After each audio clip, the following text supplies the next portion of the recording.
चलिए बच्चे आगे पढ़ते हैं, क्योंकि लास्ट वीडियो जो हमने बनाया था उस वीडियो में क्या हुआ था कि एक बच्चे की तबीयत खराब हो गई थी, तो इस वजह से हम वो पूरा नहीं कर पाए थे। ठीक है, तो इस वजह से उसको देख लेते हैं, उसको कंप्लीट कर लेते हैं कि जहाँ पर हमने आपको बताया था कि कुछ ऐसे पैसिवाइज बनाते हैं, ठीक है, हम जिनमें पैसिवाइज से जो एक्टिवाइज से पैसिवाइज बनाते हैं जिसमें हम बाई का यूज़ नहीं करते हैं। बाई प्रीपोजिशन अभी तक यूज़ कर रहे थे, जितने भी तक हमने पढ़े थे तो बाई प्रीपोजिशन का यूज़ करते थे अंत में।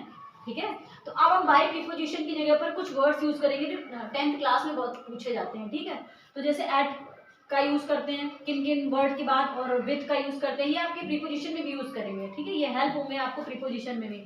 जैसे टू के लिए बड़े फेमस होते हैं, एक नोन और ओब्लाइज, और इन जो होता है वो कंटेन के साथ और इंटरेस्टेड के साथ यूज करते हैं। तो कुछ जो है आपको दिख रहे हैं ये वर्ड्स, ये आपको याद करने पड़ेंगे। जैसे एट है, तो एट जो होता है जब आपको सरप्राइज वर्ड दिख जाए तो वहाँ बाई का प्रीपोजिशन का यूज नहीं करोगे, फिर आप एट प्रीपोजिशन यूज करो। जैसे एस्टोनिश, इन दोनों का मतलब आश्चर्यचकित होना। ठीक है, और एस डिसअपॉइंटेड, निराश होना। डिस्ट्रेस का मतलब भी निराश या हताश होना। डिस्प्लीज का मतलब क्या होना, मतलब दुखी टाइप होना। क्या होना, दुखी टाइप का होना। अलार्म, सचेत होना। अलार्म का मतलब क्या होता है, सचेत होना। और प्लीज, प्लीज के साथ ये वर्ड जो आपको दिए, ये प्लीज मतलब ये जो वर्ड्स आपको दिए इनके साथ विद प्रीपोजिशन यूज करेंगे। तो जैसे प्लीज लिखा हुआ, प्लीज का मतलब प्रसन्न होना। डिस्कस्टेड का मतलब जैसे घृणा नहीं करते हैं, ओ शिट, ऐसे नहीं, डिस्कस्टेड। तो डिस्कस्टेड का मतलब यही होता है कि घृणा करना। ठीक है, सेटिस्फाइड का मतलब संतुष्ट होना। चार्म का मतलब आकर्षित होना। ठीक है, थ्रोन का मतलब ठसाठस भरा हुआ, पूरी लाइन में एकदम फिल होना, कंप्लीटली फिल, उसको बोलते हैं थ्रोन। उसके बाद लाइन का मतलब होता है कतार। कतार का मतलब ये रो एक लाइन होती है उसका मतलब। तो इन सब के साथ जब ये वर्ड्स आपको दिख जाए एज अ वर्ब, जब वर्ब एज अ वर्ब आपको दिख जाए तो आप क्या यूज करोगे, विद का यूज करोगे, विद प्रीपोजिशन लगाओगे बाई के प्लेस पर। ठीक है, अब ये वर्ड जो आपको दिख रहे हैं ओब्लाइज, OBLIZED, ओब्लाइज और नोन, ये जो है इनके साथ हमेशा टू प्रीपोजिशन यूज करेंगे। 10th क्लास में बहुत ज्यादा पूछा जाता है नोन वाला। ठीक है, और उसके बाद सर्टेन कंटेन लिखा हुआ है। क्या लिखा हुआ है, कंटेन। कंटेन का मतलब भरा हुआ। ठीक है, और इंटरेस्टेड का मतलब रुचि। इंटरेस्टेड का मतलब क्या होता है, या जो इंटरेस्ट होता है वो रुचि होता है। तो इनके साथ, इन दो वर्ड के साथ इन प्रीपोजिशन यूज करेंगे। कौन सा प्रीपोजिशन, अब जैसे दो एग्जांपल मेरे दिए हुए हैं, जैसे लिखा हुआ your intelligence surprise me.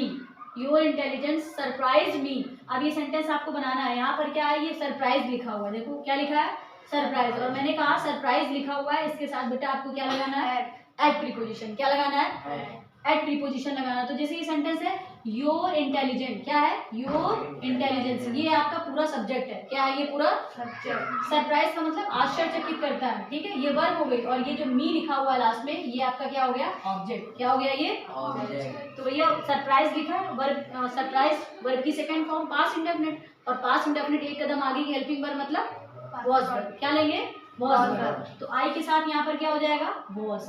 I was verb की थर्ड फॉर्म सरप्राइज। अब यहाँ हम बाई लगाते थे, क्या लगाते थे, बाई, लेकिन अब बाई के जो हम यूज नहीं करेंगे, हम ये यूज क्या करेंगे, एट। क्या यूज करेंगे, एट। फिर उसके बाद क्या लगा देंगे, योर इंटेलिजेंट। क्या लगाएंगे, इंटेलिजेंस। इंटेलिजेंस, बात समझ में आ गई।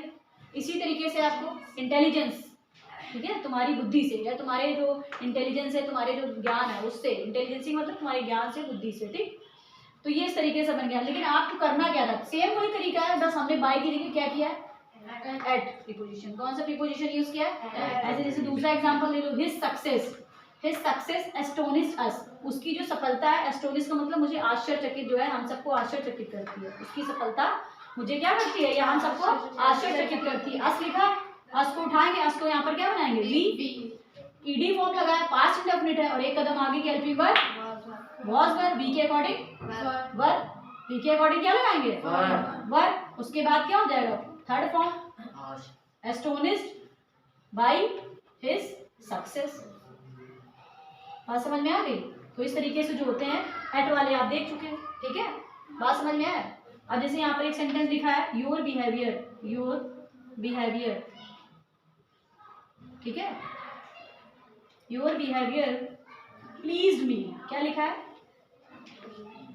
प्लीज्ड मी। ठीक है, मी, ये सेंटेंस लिखा है। अब ये सेंटेंस देखो प्लीज लिखा है, तो अब यहाँ प्लीज वर्ड आ गया, इसका मतलब आप क्या लगाओगे, विद लगाओगे। अभी तक जहाँ यहाँ स्टोनिश बाई लिख दिया, देखो यहाँ बाई लिखा, तो बाई की जगह क्या करेंगे हम, अरे बोलो, यहाँ स्टोनिश लिखा है, एट लगाओगे। यहाँ भी नहीं, हमने यहाँ पर बाई लगा दिया, तो किसी को बताना भी नहीं है। यहाँ पर क्या हो जाएगा, एट हो जाएगा। अब यहाँ प्लीज लिखा है, तो अब यहाँ पर बाई की प्रीपोजिशन जगह क्या लगाएंगे, विद लगाएंगे। तो यहाँ पर मी है, मी को उठा के तक लेके आओ, आई वर्ब की सेकंड फॉर्म, तो यहाँ वॉज, ठीक है, I was please with your behaviour, क्या हो जाएगा, बिहेवियर। बात समझ में आ गई तरीके से। जैसे मान लो दूसरा एग्जांपल ये नोन वाला लेते हैं, नोन वाला जिसे मैंने क्या दिया, दिख रहा है यहाँ से, ठीक है। एक एग्जांपल ऊपर लिख लेते हैं यहाँ से, इस तरीके का दिख रहा है कि नहीं दिख रहा है। तो एक एग्जांपल हम यहाँ पे लिख लेते हैं, इसको इरेज कर दे रहे हैं, ठीक है। चलिए एक एग्जांपल यहाँ देखते हैं। जैसे ये लिखा हुआ है, ये एग्जांपल हाई स्कूल के पर्पज से बहुत पूछा जाता है। जैसे ये एग्जांपल है, he I know him very well, ये सेंटेंस लिखा हुआ है, I know him very well. अब देखो यहाँ पर नो लिखा हुआ है, ना यहाँ पर यस लगा, ना यस लगा, ना वर्ब की थर्ड, ना सेकंड, वर्ब की सेकंड फॉर्म न्यू लिखा, कुछ नहीं लिखा। तो आप पहचानोगे कौन सा टेंस है ये, प्रेजेंट डेफिनिट टेंस। कौन सा टेंस है, अब प्रेजेंट डेफिनिट टेंस है, ठीक है। प्रेजेंट डेफिनिट टेंस एक कदम आगे की हेल्पिंग वर्ब क्या लेगा, इज एम, क्या लगेगा, इज एम।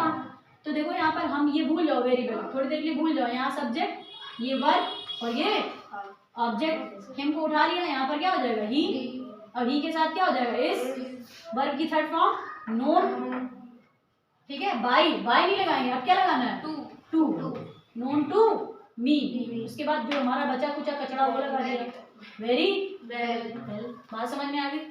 इस तरीके से जो है ये सेंटेंस जो है, इस टाइप के सेंटेंस जो है एग्जाम में बहुत पूछे जाते हैं। ये वाला सेंटेंस जो आपको दिख रहा है नो वाला, ये एग्जाम में सबसे ज्यादा आता है, ठीक है। ऐसे इंटरेस्टेड वाला, वो जैसे इंटरेस्टेड है कंटेन वाला, उसका भी एक एग्जाम्पल देख लेते हैं। उसमें भी सेम यही होगा, कोई अलग तरीका नहीं है, ठीक है। जैसे एक एग्जाम्पल देख लेते हैं, जैसे ये सेंटेंस लिखा हुआ है, दिस बॉक्स, ठीक है, contains, this box contains beautiful flower,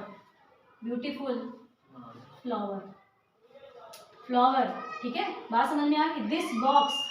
this box ये क्या है आपका सब्जेक्ट, कंटेन वर्ब, कंटेन क्या हो गई वर्ब, ब्यूटीफुल फ्लावर्स हो गए, बहुत सारे क्या फूल है, तो वो क्या ऑब्जेक्ट है। अब भैया यस है, यस लगा, आप तुरंत समझ जाओ, एक कदम आगे की helping verb is am are, क्या लगेगा, इज एम आर। तो पहले लगा लो ब्यूटीफुल फ्लावर्स, बहुत सारे फ्लावर्स है, तो क्या हो जाएगा आर, वर्ब की थर्ड फॉर्म कंटेन, क्या हो जाएगा कंटेन। अब यहाँ पर बाय नहीं लगाएंगे, अब हम क्या लगाएंगे, इन दिस बॉक्स। बात समझ में आ गई, नहीं समझ में आई, सब लोग एग्जाम्पल नोट कर ले। आज के लिए इतना ही, धन्यवाद। समझ में आया होगा, धन्यवाद।